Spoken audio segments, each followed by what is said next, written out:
Eles não querem o impeachment por enquanto e nem fazer a revolução como suspeitam seus adversários.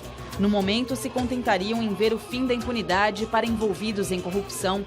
Os integrantes do movimento Vem Pra Rua, um dos grupos que promoveram as manifestações do dia 15, as maiores desde as diretas já, defendem a ética e a honestidade na política e denunciam aqueles que acham normal apelar para a corrupção como parte da luta para permanecer no poder.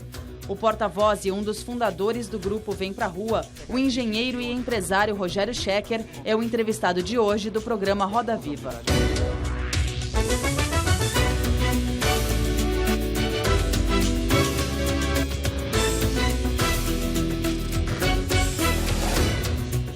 Boa noite. Estamos ao vivo em todo o país pela TV Cultura, pelas emissoras afiliadas, pela Rádio Cultura Brasil, pelo portal UOL e pelo portal da Cultura no cmais.com.br/jornalismo. Hoje a nossa bancada de entrevistadores é composta por Mauro Paulino, sociólogo e diretor-geral do Instituto de Pesquisas Datafolha, Carla Gimenez, editora-chefe do jornal El País, no Brasil, Luísa Najib Eluf, advogada, Daniela Lima, repórter de política do jornal Folha de São Paulo, Gabriel Manzano Filho, repórter do jornal O Estado de São Paulo. E também contamos, como de costume, com os desenhos feitos em tempo real pelo nosso cartunista Paulo Caruso. Rogério Schecker, muito obrigado, antes de mais nada, pela aceitação do convite para conversar aqui conosco sobre as manifestações de rua, né, que têm ocorrido no Brasil e, sobretudo, sobre as manifestações de 15 de março. Você tem dito que o movimento Vem Pra Rua, que é um dos que organizam as manifestações, os protestos, é contra qualquer pedido de impeachment da presidente Dilma Rousseff. Isso me faz supor que vocês não endossam as palavras de ordem fora Dilma e fora PT. O que pretende o movimento, o grupo Vem Pra Rua? Boa noite, Augusto. Em primeiro lugar, queria agradecer o convite pela TV Cultura, às pessoas da bancada aqui e aos telespectadores. Eu estou muito contente de ter recebido esse convite para trazer para cá o movimento Vem Pra Rua e ter a chance e a oportunidade de esclarecer muita coisa sobre o movimento. É um movimento novo, que muita gente tem ideias que nem sempre são as que correspondem à realidade, e eu acho que a gente vai ter a oportunidade hoje de esclarecer muita coisa que está na cabeça das pessoas. Vamos lá. Então vamos começar a tocar no movimento Vem Pra Rua e o assunto do impeachment. Eu queria primeiro qualificar a sua pergunta, porque você falou que nós somos contra qualquer pedido de impeachment, e isso não é exatamente o que nós pensamos. Nós não somos a favor de um pedido de impeachment para presidente hoje. O impeachment é um processo jurídico e político, onde nós precisamos dessas duas bases para que ele tenha sucesso. Existem várias teses jurídicas, por enquanto, para o impeachment da presidente. Nenhuma delas ainda que tenha que, como dizem, segura água no sentido de poder dar cabo ao processo e iniciar o processo como deveria, na nossa opinião. Nós não somos especialistas no assunto, nós consultamos com diversos juristas e advogados e ainda não encontramos uma tese que possa dar prosseguimento. Deixa eu deixar claro que isso pode mudar a qualquer instante, porque as informações são muito fluidas. O que está se descobrindo com relação ao que acontece no funcionamento e na operação, tanto da máquina do governo quanto de empresas envolvidas, as informações são muito novas a cada instante. Então, nós podemos mudar de opinião a qualquer momento. Quais são as 2 ou 3 principais palavras de ordem do Vem Pra Rua? Bom, a primeira delas é Vem Pra Rua. A segunda é basta, chega. Estamos cansados. Do quê? Estamos cansados de desrespeito. Tudo que está acontecendo aqui no Brasil hoje, às vezes vem de corrupção, às vezes vem de mentiras, às vezes vem de gastos excessivos, às vezes vem de uma não resposta a alguma coisa importante. Tudo isso tem uma coisa em comum. Tudo isso está embaixo de desrespeito ao cidadão brasileiro. Os políticos, eles são eleitos pelo povo e eles recebem dinheiro que não dá em árvore da população através do pagamento de impostos. Eles são pagos para atuar em nome do povo e a favor dele, artigo 1º da Constituição, todos sabemos. E o que está acontecendo é que eles acabam, ao serem eleitos, e eu não quero generalizar aqui porque sempre existem raras e honrosas exceções, eles acabam sendo eleitos e no dia seguinte das eleições, aquelas promessas deixam de ter algum tipo de consequência, de responsabilização, e os interesses geralmente passam a ser os interesses ou próprios ou interesses de partido. Nós estamos cheios desses exemplos por aqui e o povo se sente, e a sociedade está se sentindo extremamente desrespeitada. Acho que esse é o guarda-chuva importante. Perfeito. Luiz, abre a roda. Boa noite, Rogério, a todos os presentes, telespectadores. Rogério, parabéns, o movimento deu certo, está indo muito bem. Aí nós estamos falando de impeachment e eu acho que as pessoas não entendem bem o que é essa história de impeachment. Você fala com a população, eu sou a favor e contra o impeachment, só que não existe isso. Ou nós temos motivo para o impeachment, exato, e aí é uma obrigação que se abre o processo para ver como vai culminar, ou nós não temos fundamento, como você disse, até o momento não temos base para pedir impeachment. Mas eu acredito, Rogério, e aí eu gostaria de saber sua opinião sobre isso, que esses movimentos estão um pouco soltos, estão um pouco sem objetivar as suas reivindicações. É claro que nós estamos cheios, nós estamos sendo desrespeitados, você tem razão, nós queremos mais saúde, mais segurança, nós queremos mais educação, mas isso é tudo vago. Então, nós teríamos que ter alguns pedidos muito pontuais, muito firmes para serem atendidos.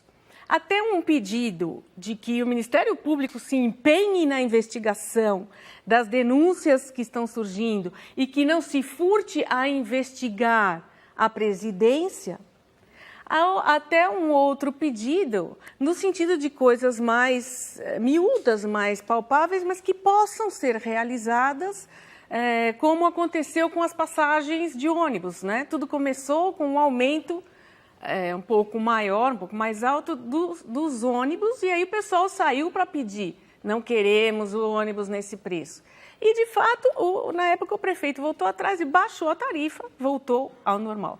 Então, eu pergunto ao movimento, que tem um potencial incrível, hoje são vários movimentos juntos nas ruas, como objetivar e qual é o programa do Vem Pra Rua a partir dessa mobilização? Já existe a mobilização.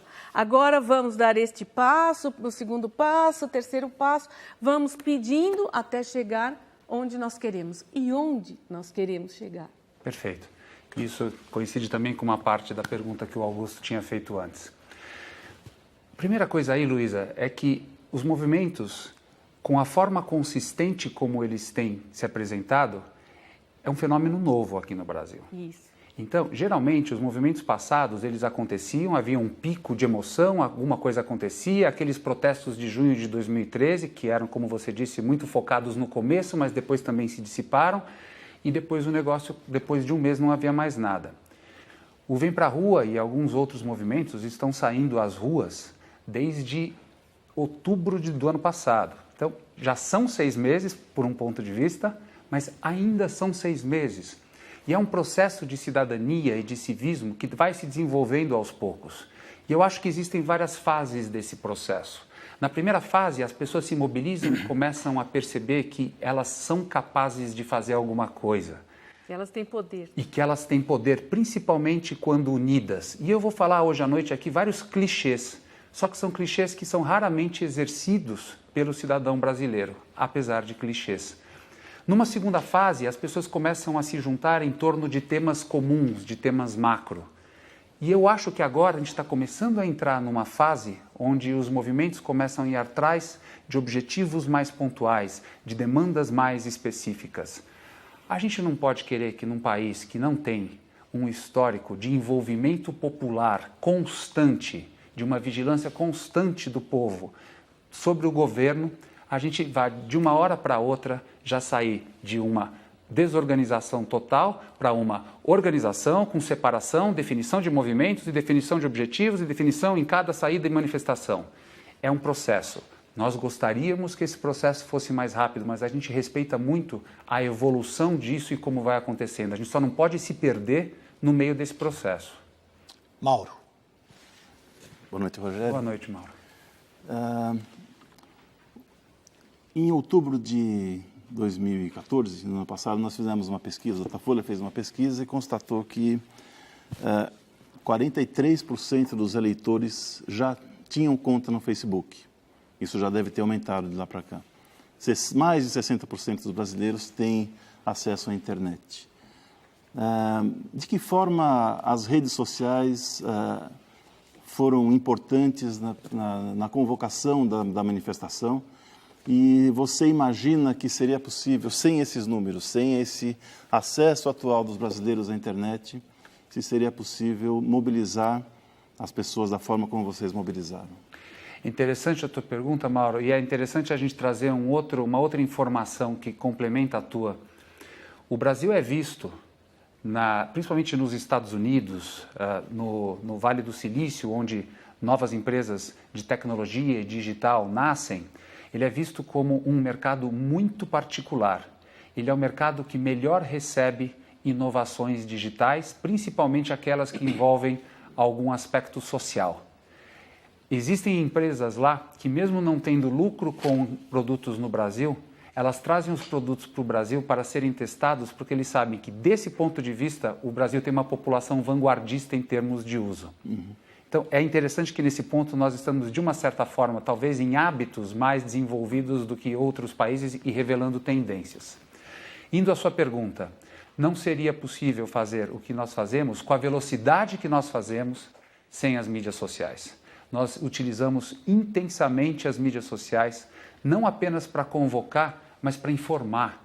Hoje, existe uma miríade de possibilidades e de especulações que o Vem Pra Rua é isso, o Vem Pra Rua é aquilo. E antigamente bastava alguém fazer algum tipo de comentário, alguém fazer um tipo de crítica, que isso começava a crescer como um boato desenfreado. Hoje você já consegue ir num lugar só, se a pessoa vai lá no vemprarrua.net, tem lá o que acontece, o esclarecimento, o que somos, o que não somos.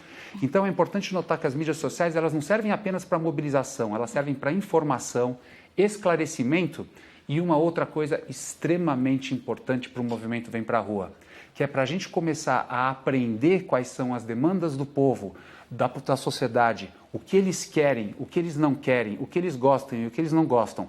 E dentro da nossa ideologia, saber o que nós podemos começar a tentar pedir, a tentar demandar. Volta para a pergunta da Luísa de quais são os próximos passos. Eu acho que a gente vai entrar em um pouco de detalhe um pouco mais para frente. Você está dizendo, então, que você sente já uma possibilidade de um certo domínio sobre esse descontrole que a gente às vezes verifica que tipo de descontrole? Na troca de notícias, na troca de informações e boatarias que existem na internet. Ainda assim, nós estamos longe de estarmos organizados como uma sociedade digital, porque ainda leva um tempo, os canais são tantos, os comentários são tantos, os locais onde isso acontece são tantos que levam tempo até algumas tendências, alguns grupos começarem a se formar.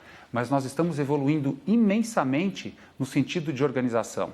Antes, de novo, e aconteceram várias nas últimas semanas, algumas afirmações totalmente erradas sobre o movimento Vem Pra Rua eram feitas, aí dava um trabalho disso e daquilo. É muito fácil hoje a gente centralizar. Escuta, você quer saber o que o movimento está pedindo? Vai para o vemprarrua.net e vê lá o que está acontecendo. Isso abafa isso. E uma das coisas que eu mais gosto nessa possibilidade é que a energia das pessoas passa a ser gasta com coisas muito mais construtivas. Fica menos aquela crítica, aquele jogo disso e daquilo, de indefinições, de se levar uma semana ou duas para esclarecer alguma coisa. As coisas são esclarecidas mais rápido e as pessoas podem colocar sua energia para coisas produtivas muito mais rápido. Daniela. Rogério, tudo bem? Eu vou aproveitar que você falou aí de boatos. Dizem que o Vem Pra Rua é isso, que o Vem Pra Rua é aquilo. E aí vão então ver se a gente consegue fazer um esclarecimento. Porque uma das pautas de vocês é transparência. Querem um governo mais ético, um governo mais transparente, mas o Vem Pra Rua, o rosto público do Vem Pra Rua é o seu. é quem aparece para falar em nome do grupo, mas a gente sabe que tem um núcleo de pessoas um pouco maior envolvido nisso. Por exemplo, 15 de março foi a primeira vez que vocês venderam camisetas para poder ajudar a pagar o custo da manifestação, o carro de som, enfim. Vocês já fizeram outros atos antes, que até onde eu sei, vocês fazem uma vaquinha ali entre os principais integrantes do grupo para pagar. Quem são esses empresários? Como funciona? Como vocês se juntaram? Porque me parece um pouco incoerente que vocês cobrem transparência do governo e você é a única pessoa que dá a cara para o público e a gente não conhece o restante das pessoas que estão aí fazendo esse negócio ganhar a proporção que ele tem hoje. Perfeito. Então, vamos lá. Vamos falar um pouquinho da estrutura do movimento, como ele está estruturado, para aí chegar, eu prometo que eu chego na tua resposta o mais rápido possível. O Vem Pra Rua hoje tem cerca de 2.500 pessoas que participam de alguma forma nos grupos, dando opinião, indo buscar informações, tentando ajudar. Uns se engajam mais, uns se engajam menos, mas são 2.500 pessoas. Dessas 2.500 pessoas, nós temos alguma coisa como 150 líderes. Então, nós temos líderes em determinadas cidades, em determinadas regiões, nós temos líderes que cuidam de determinados aspectos do movimento, alguns cuidam mais da manifestação, outros cuidam mais da comunicação. É setorizado e tem uma hierarquia, é isso? A hierarquia está se formando. Agora nós estamos fazendo as primeiras discussões de hierarquização. É exatamente o processo de um grupo que começa caótico e aí passa a se organizar. Nós estamos nessa fase, nós estamos numa fase de organização. Não somos uma empresa totalmente organizada, não somos nenhuma empresa, somos um grupo de pessoas que tem um propósito comum. Vocês se juntam fisicamente já? A gente se junta fisicamente muito pouco, 95% das comunicações são feitas via mídia digital. Mas agora o que eu quero pegar, que a Daniela levantou, que eu acho muito importante, é a composição, porque você caracterizou já a composição do movimento como de empresários. Isso não poderia ser mais distante da realidade. Nós temos líderes de todos os tipos, de todas as classes sociais. Eu vou dar alguns exemplos para você, muito rápido. Líder de Recife é uma mãe de 3 filhas que trabalha e tem que fazer o que dá para fazer à noite. Mas isso é hoje, né? Quando o grupo começou a se estruturar lá atrás, eram basicamente empresários de São Paulo. Não, certo? Não. Quando o grupo se mobilizou lá atrás, nós tínhamos um grupo de assalariados. Lá atrás, qual é? Setembro de 2014. Nós tínhamos um grupo de assalariados. A maior parte das pessoas, se você for fazer uma estatística das pessoas do grupo, são trabalhadores assalariados. Temos muitos profissionais liberais, médicos, advogados, consultores. Temos empreendedores, temos donas de casa, temos vários desempregados, temos empresários. Então, a composição é muito vasta. Eu diria que se você for pegar esse número de pessoas, eu sou capaz de fazer uma aposta, a gente nunca tabulou isso, mas eu sou capaz de apostar que o grupo menos comum é o de empresários. E por qual sentido de centralizar em você? Porque você é a única figura que fala pelo grupo com a mídia. Então, de novo, o grupo é novo, nós temos 6 meses. De lá para cá, cada um está desempenhando uma função.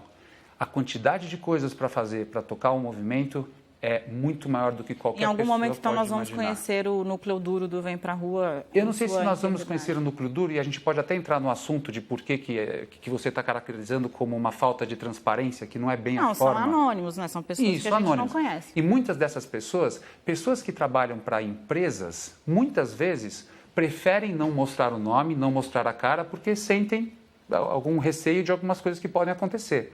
Nós sabemos de algumas coisas que acontecem no Brasil, relacionadas às vezes... É retaliação, você está falando de retaliação. Retaliação, exatamente. Então, sabemos disso que acontece. As pessoas hoje têm medo. Então, você precisa de uma combinação de características para vir ser o porta-voz do movimento, que é você poder falar e não ter uma empresa que impeça você de fazer isso. Você ter a característica de querer falar, querer mostrar essa cara, enfrentar tudo isso. Quando você começa a ver todas as características, não são muitas pessoas que cumprem tudo isso e precisa de tempo. Fora os desempregados do movimento, que existem alguns, todo mundo trabalha durante o dia. O Vem Pra Rua não é a atividade principal e aí a gente vem também nos outros grupos que foram mencionados. Outros grupos, vários dos grupos grandes, as pessoas só fazem isso o dia inteiro. É uma grande diferença você fazer isso o dia inteiro, você tem que trabalhar o dia inteiro, muitas vezes chegar em casa, cuidar de crianças, cuidar da casa, cuidar da sua vida e contribuir numa causa dessas. Rogério, nós vamos voltar a esse assunto, evidentemente, eu só quero aproveitar para completar a roda ainda no primeiro bloco. Então, a Carla Gimenez. Rogério, você abriu o programa falando que os políticos são eleitos e são pagos para atuar em nome do povo e a favor deles. Até o momento, o movimento ficou muito evidente quando a gente compara o movimento de 2013, que foi o grande novidade depois dos anos 90, né, nas ruas, e agora aqui, o foco na Dilma. Isso, ou seja, embora a gente tenha uma lista... Exatamente, do dia 15 de março. Embora a gente tenha uma lista que saiu no dia 6 de março com o nome de pelo menos 47 políticos, sendo 31 do Partido Progressista, 7 do PMDB, 1 do PSDB, 1 do PT e 7 do PT, obviamente que a gente não vê... Por enquanto. Certo, mas a gente não vê uma crítica aos tais políticos que você diz. E a outra coisa que me chama a atenção é que em junho, quando aconteceu as jornadas de junho, não só o Planalto tremeu, mas o Congresso tremeu. E desta vez o Congresso não está tremendo. E eu te digo isso porque em junho, por exemplo, o movimento, a chacoalhada que o país teve, permitiu, por exemplo, avançar o Plano Nacional de Educação, que aumentou, dobrou a verba destinada à educação, que era uma demanda da rua. Pergunta, Carla. Desta vez, você não acha que, apesar dessa colocação, o foco só está mirando na Dilma, quando, na verdade, a gente tem um problema muito mais amplo e que não começa agora, mas o próprio procurador Janot fala que há 30 anos esse esquema de corrupção, por exemplo, na Petrobras, está presente? Eu respeitosamente discordo do fato que a gente está concentrado só na Dilma ou no governo federal. Para quem estava nas manifestações do dia 15, estava na frente do nosso caminhão, o nosso caminhão estava coberto com uma lista de todos os políticos acusados na lista de Janot. Então, assim, nós estamos trazendo isso. Para quem acompanha o nosso Facebook, lá nós colocamos a quantidade de dinheiro que foi desviada em termos de corrupção em vários e na grande maioria desses casos por membros do Congresso e o que esse dinheiro que não nasce em árvore poderia ter feito em termos de hospitais, em termos de educação. E nós estamos, uma das principais funções do movimento é monitorar os processos de investigação e punição que estão acontecendo no Brasil hoje. Esses processos, eles envolvem muitas vezes o governo federal, mas eles estão diretamente ligados ao Congresso Nacional. Nós estamos extremamente vigilantes, é um dos nossos focos e das nossas trilhas mais atuantes e com a qual nós estamos mais preocupados para saber o que vai acontecer com essa investigação. Essas investigações vão prosseguir de forma neutra? Vai haver interferência entre poderes? E quem está sendo investigado é o Congresso. Nós já saímos mais de uma vez para a rua, não necessariamente nas manifestações em massa, mas nós já fizemos vários atos pontuais criticando qualquer possibilidade de pizza nas investigações, tanto do Petrolão quanto outras. E nós estamos, a partir de agora, nos colocando como caçadores de pizza. Se nós sentirmos... Carla, eu preciso só fechar a roda e depois E só para acabar a frase, se nós sentirmos cheiro de pizza, nós do movimento, e tenho certeza que com muita gente no Brasil que não aguenta mais esse cheiro e a saída da pizza do forno, vamos fazer de tudo para impedir que essas pizzas continuem a ser feitas. Isso afeta o Congresso tanto quanto o governo federal, se não mais. Gabriel, encerrando. Respondeu a minha pergunta, então, agora. E tem mais, Luísa, que eu acho que a gente vai ver ao longo do programa. Tem outras coisas mais específicas. Um minutinho, Rogério, só para fechar esse bloco, depois retomamos aí a conversa. Rogério, eu queria saber se o Vem Pra Rua, em termos legais, jurídicos, é uma entidade, é uma ONG, suponho, né, que está registrada. Se vocês certamente têm despesas, por poucas que dizem que tem, né? São despesas que são devidamente anotadas, se vocês têm isso tudo devidamente, digamos assim, colocado para, enfim, Entendi. para atender ao requisito de transparência de vocês. E eu queria saber, embora já tenha sido dita uma série de coisas a respeito de quem participa, quem ajuda, quem não ajuda, microdoações por aí de 15, 20 mil reais e etc., né? É difícil acreditar que apenas com 20 ou que sejam 50 mil reais vocês tenham realizado uma coisa do tamanho da que já foi realizada, né? Seria a melhor relação custo-benefício da história política brasileira, né? Eu queria saber como é que é exatamente essa história, quanto ao registro da empresa, das responsabilidades, do dinheiro que entra, das despesas que são feitas, como é que é isso tudo atualmente? Então vamos lá, começando pelo começo da sua pergunta. O movimento já está organizado numa entidade? Não está. É um grupo de pessoas que faz ações juntos e vai coletando dinheiro, principalmente dos membros que participam. Estamos com 2.500 pessoas engajadas. Coloque qualquer quantidade de microdoações.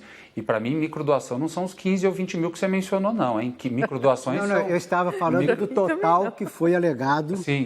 Eu vou chegar. Foi captado no fim de semana aí para pagar um caminhão. Perfeito. Eu vou chegar nesses valores.